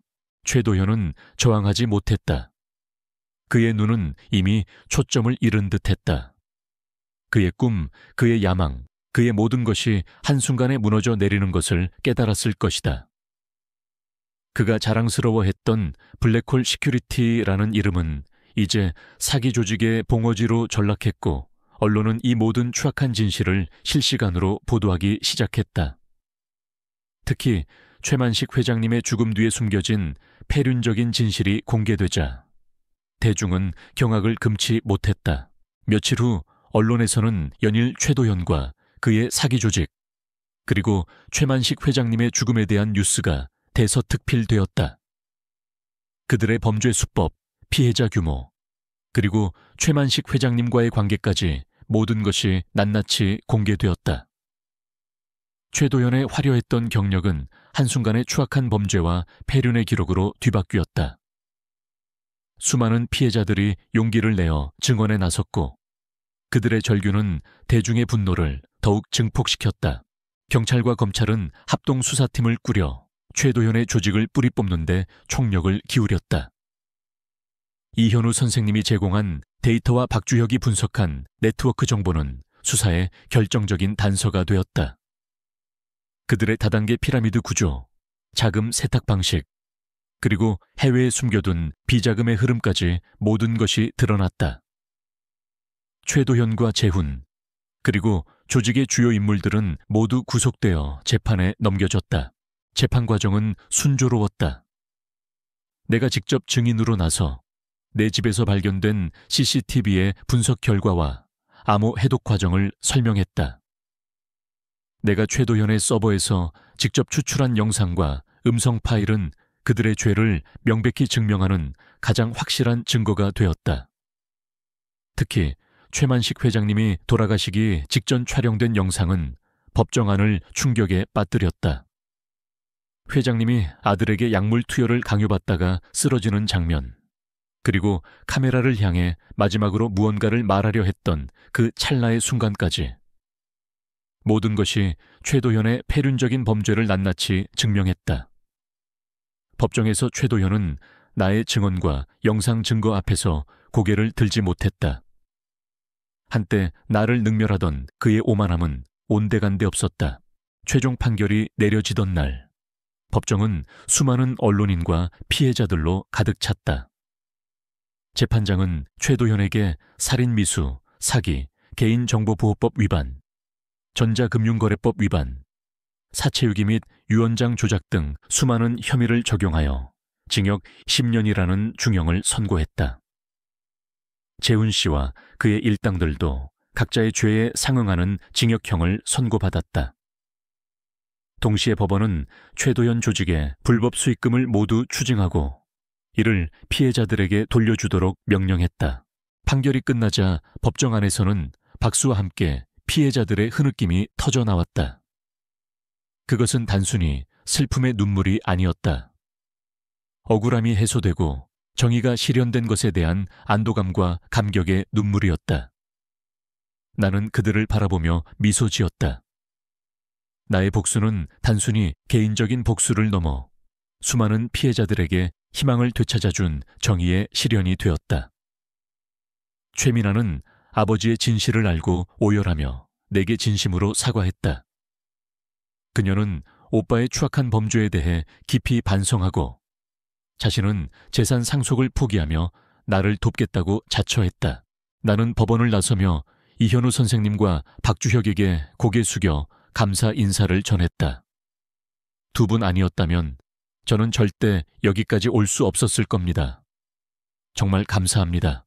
이현우 선생님은 고개를 끄덕였다. 아니야, 강서연 씨. 자네의 용기와 지식이 이 모든 것을 가능하게 한 거야. 자네는 정말 대단해. 이 모든 역경 속에서 굴하지 않고 진실을 밝혀냈어. 그의 목소리에는 진심 어린 존경심이 담겨 있었다. 박주혁은 내 손을 꼭 잡았다. 그의 눈에는 눈물이 글썽였다. 선배님, 정말 자랑스럽습니다. 선배님은 저의 영원한 멘토이십니다. 선배님 덕분에 제가 진짜 보안 전문가가 무엇인지 깨달았습니다. 진정한 기술은 사람을 돕는 데 사용되어야 한다는 것을요. 내 전 재산은 대부분 회수될 수 있었다. 하지만 돈보다 더 소중한 것을 되찾았다. 바로 나의 존엄과 자부심이었다. 더 이상 나는 외로운 여배우가 아니었다. 나는 스스로의 힘으로 부당함에 맞서 싸워 승리한 강서연 암호화 전문가였다. 나의 이야기는 이제 언론을 통해 널리 알려졌고 나는 많은 사람들에게 희망과 용기를 주는 상징적인 인물이 되었다. 특히 내가 배우라는 사실과 나의 숨겨진 해킹 재능은 대중에게 신선한 충격과 함께 더 큰 울림을 주었다. 며칠 후 나는 오랜만에 홀로 최만식 회장님의 서재로 돌아왔다.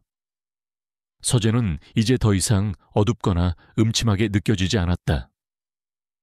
창밖으로 들어오는 햇살은 따스했고 책상에 놓인 지구본은 평화롭게 빛났다.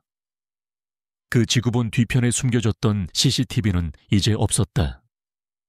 그 대신 그 자리는 내가 발견한 진실과 나의 승리를 상징하는 듯했다. 나는 침대 머리맡 서랍장에서 낡은 나무 상자를 꺼냈다. 그 안에는 젊은 시절 내가 받았던 금색 메달과 오래된 수첩이 들어있었다. 나는 메달을 손에 쥐었다. 차갑고 단단한 메달의 감촉에서 젊은 시절의 열정과 지금의 승리가 동시에 느껴졌다. 그리고 수첩을 펼쳐 빼곡하게 적힌 암호화 공식들을 바라보았다. 이 지식들이 나를 구원했고 다른 이들을 도울 수 있는 힘이 되었다. 나는 이제 새로운 삶을 시작해야 했다. 이 모든 고통과 시련은 나를 더 강하게 만들었고 내가 무엇을 위해 살아가야 하는지를 깨닫게 해주었다. 나의 이야기는 단순히 한 노인의 복수극이 아니었다.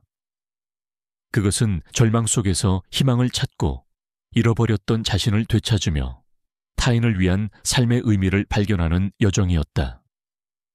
나는 내가 가진 모든 것을 걸고 싸웠고 결국 승리했다. 그리고 그 승리는 내게 두 번째 봄을 선사했다. 나의 삶은 이제 진정으로 시작되었다. 나는 최만식 회장님의 진정한 유언, 즉 진실을 밝히고 세상을 정화하라는 그 마지막 염원을 내가 대신 이뤄냈음을 깨달았다. 최도연과 그의 조직이 몰락한 후 내 삶에는 예상치 못한 변화의 물결이 밀려왔다. 나는 더 이상 외로운 저택에서 홀로 시간을 보내는 미망인이 아니었다. 언론은 나를 세기의 사기극을 밝혀낸 용감한 여배우로 묘사했고 수많은 사람들이 내게 격려와 찬사를 보냈다. 물론 일부에서는 나를 탐욕스러운 꽃뱀이라고 비난하기도 했지만 그런 시선들은 더 이상 나를 흔들 수 없었다. 나는 내가 옳았고 정의를 실현했다는 확신을 가지고 있었다. 그들은 진실의 힘 앞에서 결국 무릎을 꿇었으니까 나의 가장 큰 변화는 사회활동의 시작이었다. 재판 과정에서 만난 수많은 피해자들은 최도연과 재훈 같은 사기꾼들에게 전 재산을 잃고 깊은 절망에 빠져 있었다. 그들의 눈빛에서 나는 과거의 나 자신을 보았다. 그들을 돕고 싶다는 강한 열망이 내 안에서 솟아났다. 나는 최민준 변호사님과 박주혁에게 제안했다. 우리 진실추구 재단을 설립하는 게 어떨까? 나처럼 기술을 악용당해 피해를 입은 사람들을 돕는 거야. 법률적인 지원뿐만 아니라 정신적인 지지, 그리고 무엇보다 기술적인 도움을 줘서 그들이 다시 일어설 수 있도록. 최 변호사님은 고개를 끄덕였다. 좋은 생각입니다, 강서연 씨. 자네의 경험과 기술력, 그리고 이제 최만식 회장님의 유산까지 있다면 충분히 가능한 일입니다. 박주혁은 두 팔 걷어붙이고 나섰다. 선배님, 제가 전폭적으로 돕겠습니다. 저희 회사 인력과 기술을 총동원해서 재단을 만들겠습니다. 그는 자신의 회사 휴먼 시큐리티의 기술력과 인프라를 적극적으로 지원하겠다고 약속했다. 그렇게 우리는 진실추구 재단을 설립했다. 나는 재단의 이사장직을 맡았다. 재단은 예상보다 빠르게 자리를 잡았다. 나의 이야기가 언론을 통해 널리 알려지면서 많은 후원자들이 나타났고 젊은 IT 전문가들과 변호사들이 자원봉사자로 참여하기를 희망했다. 특히 나는 재단에서 디지털 정보 리터러시 교육 프로그램을 시작했다. 노년층을 대상으로 스마트폰 사용법, 인터넷 금융 안전 수칙, 그리고 보이스피싱 및 스미싱 사기 예방 교육을 진행했다. 이 교육은 최만식 회장님이 나에게 남긴 비밀의 진정한 의미, 즉 기술이 악용되는 것을 막고 선한 영향력을 전파하라는 메시지를 실현하는 첫걸음이었다. 재단의 강의실은 늘 어르신들로 북적였다. 그들은 눈을 반짝이며 나의 강의를 경청했다. 한 할머니는 내게 찾아와 손을 꼭 잡고 말했다.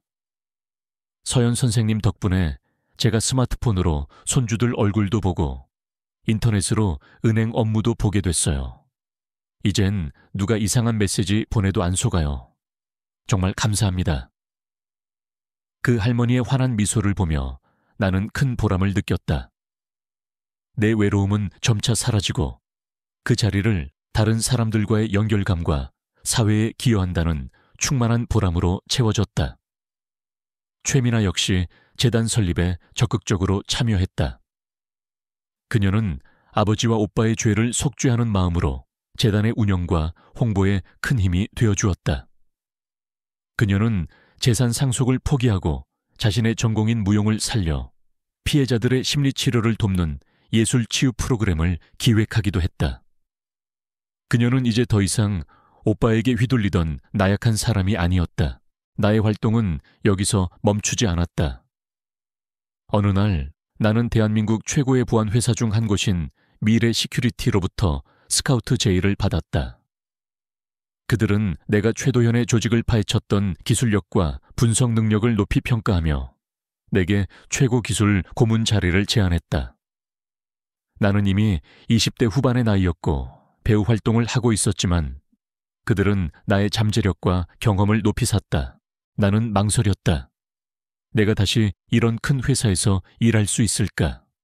하지만 박주혁과 이현우 선생님은 나를 적극적으로 지지했다. 선배님, 이건 선배님의 재능을 다시 한번 세상에 펼칠 수 있는 절호의 기회입니다. 게다가 그곳에서 선배님의 기술을 개발하면 저희 재단에도 큰 도움이 될 겁니다. 선배님은 이미 배우로서 대중의 신뢰를 얻었으니 이제 기술로서 그들에게 진정한 도움을 줄 수 있습니다. 박주혁은 열정적으로 말했다. 이현우 선생님도 동의했다. 강서연 씨, 당신의 지식과 경험은 여전히 현역입니다. 아니, 오히려 젊은 친구들보다 더 깊은 통찰력을 가지고 있습니다. 당신이 그곳에 가서 새로운 기술을 개발하고 젊은 인재들을 양성한다면 이 사회의 보안 시스템은 한 단계 더 발전할 겁니다. 최만식 회장님이 당신에게 남긴 비밀의 조건은 당신을 이 길로 이끌기 위한 마지막 수단이었을 겁니다. 그분은 당신이 이 모든 것을 해낼 것을 알고 있었던 거죠. 나는 결국 미래 시큐리티의 제안을 받아들였다. 연구실은 첨단 장비들로 가득했고 함께 일하는 젊은 연구원들의 눈빛은 열정으로 빛났다. 나는 그들에게 젊은 시절의 나 자신을 보았다. 나는 그들에게 나의 지식과 경험을 아낌없이 전수했다. 특히 나는 AI 기반의 사기 탐지 및 예방 시스템 개발에 주력했다. 이는 최도현과 같은 조직적인 사기 범죄를 사전에 감지하고 예방할 수 있는 시스템이었다. 빅데이터를 분석하여 사기 패턴을 학습하고 이상 징후가 발견되면 즉시 경고를 보내는 방식이었다. 동시에 나는 배우로서의 직감과 연기력을 활용하여 사기꾼들의 심리와 행동 패턴을 분석하는 데도 기여했다. 이는 기술적인 분석으로는 잡아내기 어려운 미묘한 부분들을 포착하는 데 큰 도움이 되었다. 나의 지식과 젊은 연구원들의 패기가 합쳐지자 시스템 개발은 놀라운 속도로 진전되었다. 몇 달 후 우리는 시범 시스템을 완성하여 금융당국과 공유했다. 시스템은 놀라운 정확도로 기존에 발견되지 않았던 수많은 사기 시도들을 탐지해냈다. 금융당국은 이 시스템의 잠재력을 높이 평가하며 전국적인 도입을 적극적으로 검토하기 시작했다. 나는 이제 더 이상 외로웠던 여배우가 아니었다. 나는 대한민국 최고의 보안회사에서 일하는 최고 기술 고문이자 사회의 어두운 그림자를 밝히는 진실추구재단의 이사장, 그리고 수많은 사람들에게 용기를 주는 멘토가 되어 있었다. 내 삶은 비로소 의미와 목적을 찾았다. 가족들도 이제는 나를 찾아와 존경의 눈빛으로 나를 바라보았다. 한 번은 엄마가 나에게 말했다. 서연아, 정말 대단하다. 엄마가 너를 너무 몰랐다. 네가 이렇게 큰 일을 해낼 줄이야. 네가 자랑스럽다. 엄마의 눈에는 행복한 눈물이 글썽였다. 나는 엄마의 손을 꼭 잡았다. 이제 우리는 진정한 가족의 의미를 되찾은 것 같았다. 가족의 빚도 모두 청산되었고 엄마의 병원비도 걱정할 필요가 없어졌다. 나는 가끔 최만식 회장님의 서재에 앉아 벽시계 소리를 듣는다. 이제 그 소리는 더 이상 외로움을 대변하지 않는다. 그것은 내가 살아있는 시간, 내가 세상을 변화시키는 데 보탤 수 있는 귀한 시간을 의미한다. 창밖으로 보이는 도시의 불빛은 이제 내게 희망과 활기찬 삶을 상징한다. 나는 그 불빛들 속에서 내가 작은 빛이 되어 어둠을 밝히고 있음을 느낀다. 그리고 내 책상 서랍 깊숙한 곳, 할머니가 물려주신 작은 목검은 이제 더 이상 숨겨진 유물이 아니었다. 그것은 나의 시작을 알리는 증표이자 내가 앞으로 걸어갈 길을 밝혀주는 나침반이 되었다. 나의 배우로서의 직감과 암호화 전문가로서의 재능, 그리고 건물을 통해 단련된 예리함은 모두 이 모든 싸움에서 나를 이끌어 주었다. 그것들은 썩어 없어지지 않았다. 오히려 오랜 잠에서 깨어나 더욱 강력한 빛을 발하고 있었다. 나는 여전히 사회 곳곳에 숨어있는 사기꾼들과 범죄자들을 경계한다. 그들은 끊임없이 새로운 수법으로 사람들의 순진함을 이용하려 할 것이다. 하지만 나는 두렵지 않다. 나는 내가 가진 지식과 경험, 그리고 나와 함께하는 이들과 함께 이 세상의 어둠에 맞서 싸울 준비가 되어 있다. 나의 이야기는 단순히 한 여배우의 비극적인 결혼과 복수극으로 끝난 것이 아니었다. 그것은 절망 속에서 희망을 찾고 잃어버렸던 자신을 되찾으며 타인을 위한 삶의 의미를 발견하는 여정이었다. 나는 내가 가진 모든 것을 걸고 싸웠고 결국 승리했다. 그리고 그 승리는 내게 두 번째 봄을 선사했다. 나의 삶은 이제 진정으로 시작되었다. 나의 이야기는 아직 끝나지 않았다. 시간은 계절을 넘어 강물처럼 유유히 흘렀다. 최도현 일당이 몰락한 지 10년이 지난 지금 나는 어느덧 70대 중반의 나이가 되었다. 머리카락은 희끗희끗해졌지만 내 눈빛만은 여전히 젊은 날의 열정으로 빛나고 있었다. 국방과학연구소의 최고기술 고문직은 이제 명예로운 자리로 물러났지만 나는 여전히 최신 보안기술 트렌드를 주시하며 박주혁과 함께 새로운 프로젝트를 구상하곤 했다. 내가 직접 개발한 AI 기반의 사기 탐지 시스템은 전국 은행과 금융기관에 성공적으로 도입되어 매년 수십억 원에 달하는 디지털 사기 피해를 예방하는 데 혁혁한 공을 세웠다. 이제 사회 전반에서 나는 디지털 수호자이자 진실을 밝힌 용감한 선구자로 불리고 있었다. 진실추구재단은 내가 꿈꾸던 대로 전국적인 규모의 비영리 단체로 성장했다. 우리는 노인뿐만 아니라 디지털 정보 취약계층을 위한 다양한 교육 프로그램을 운영했고 온라인상에서 발생하는 모든 형태의 사기와 범죄로부터 사람들을 보호하는 데 앞장섰다. 재단의 교육 프로그램은 정부의 전폭적인 지원을 받게 되었고 전국의 지자체에서 우리 모델을 벤치마킹하려 줄을 섰다. 재단은 이제 법률 지원, 심리 상담, 기술적 보호를 아우르는 종합적인 지원 시스템을 갖추게 되었다. 최민아는 재단의 상임이사로서 나를 그림자처럼 도왔다. 그녀는 자신의 모든 것을 재단에 바치며 아버지와 오빠의 죄를 속죄했고 이제는 피해자들을 위한 진정한 옹호자로 거듭났다. 그녀는 나와 함께 재단의 가장 든든한 기둥이었다. 재단 설립 10주년 기념식이 다가왔다. 컨벤션 센터의 그랜드 볼룸은 발 디딜 틈 없이 많은 사람들로 가득 차 있었다. 정부 고위 관계자들, IT 업계의 거물들, 언론인들, 그리고 우리 센터의 도움을 받았던 수많은 피해자들이 자리를 메웠다. 이민준 변호사님은 이제 지팡이를 짚고 힘겹게 걸음을 옮겼지만 내 연설 내내 눈을 떼지 않았다. 그의 얼굴에는 오랜 벗을 향한 자부심이 가득했다.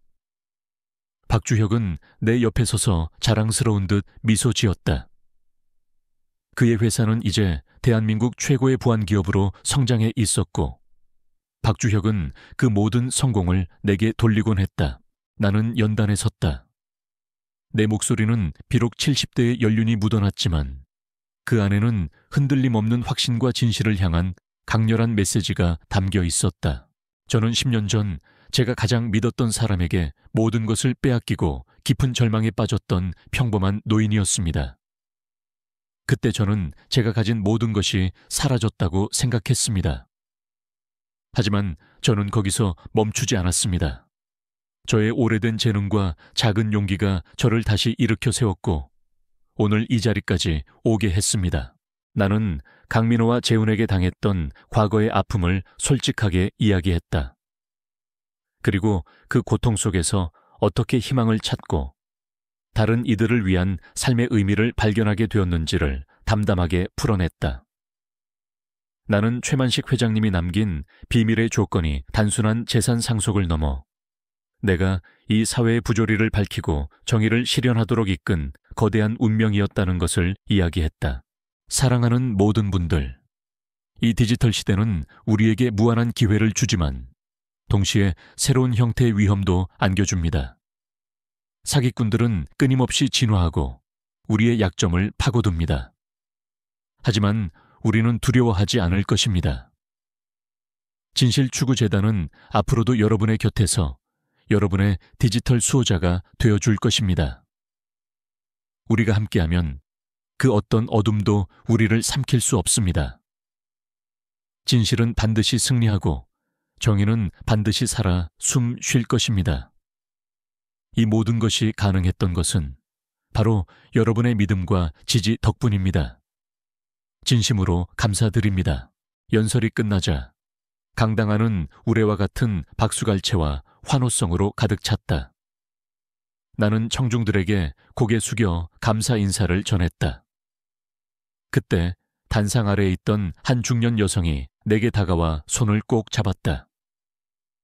그녀는 과거 최도연에게 사기를 당했던 피해자 중 한 명이었다. 그녀는 눈물을 글썽이며 말했다. 선생님 덕분에 제가 다시 살 수 있었습니다. 제 아들도 선생님 덕분에 용기를 얻어 새 삶을 살고 있습니다. 정말 감사합니다. 그녀의 진심 어린 감사가 나의 마음을 따뜻하게 만들었다. 그녀의 아들은 이제 우리 재단에서 자원봉사자로 활동하며 다른 피해자들을 돕는 데 열심이었다. 기념식이 끝난 후 나는 이민준 변호사님과 박주혁과 함께 센터 옥상에 올라섰다. 밤하늘에는 수많은 별들이 반짝였다. 도시는 휘황찬란한 불빛으로 가득했고 그 불빛들은 과거의 내게는 외로움을 상징했지만 이제는 내가 지켜야 할 사람들의 삶과 희망을 의미했다. 선배님, 이제 정말 은퇴하셔도 될 것 같습니다. 다 해내셨습니다. 박주혁이 웃으며 말했다. 그의 얼굴에는 성공한 사업가로서의 자신감과 함께 나를 향한 깊은 존경심이 비쳤다. 나는 고개를 저었다. 아니, 주혁아, 아직 멀었어. 세상은 계속 변하고 사기꾼들은 더욱 교묘해질 거야. 우리는 멈춰서는 안 돼. 내가 할 수 있는 한 끝까지 싸울 거야. 이민준 변호사님은 나의 어깨를 다독였다. 강서연 씨, 자네는 정말 위대한 일을 해냈네. 자네의 삶은 수많은 사람들에게 희망이 되었어. 이제 편히 쉬어도 될 텐데. 나는 따뜻하게 미소 지었다. 변호사님, 쉬는 건 나중에 죽어서나 할게요. 저는 아직 할 일이 많습니다. 제게는 아직 불꽃처럼 타오르는 희망이 남아있으니까요. 나는 주머니에서 낡은 나무 상자 안에 있던 금색 메달을 꺼내 손에 쥐었다. 차갑고 단단한 메달의 감촉에서 젊은 시절의 열정과 지금의 승리가 동시에 느껴졌다. 그리고 할머니가 나게 주셨던 작은 목검을 꺼내 들었다. 목검은 세월의 흔적을 고스란히 담고 있었지만 그 안에는 나의 뿌리와 정체성이 담겨 있었다.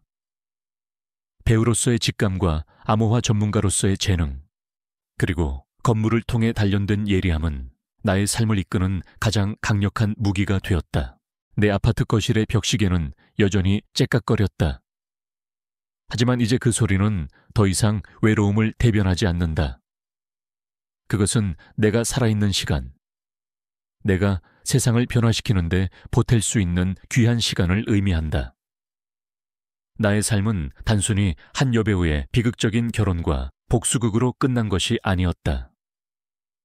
그것은 절망 속에서 희망을 찾고 잃어버렸던 자신을 되찾으며 타인을 위한 삶의 의미를 발견하는 여정이었다.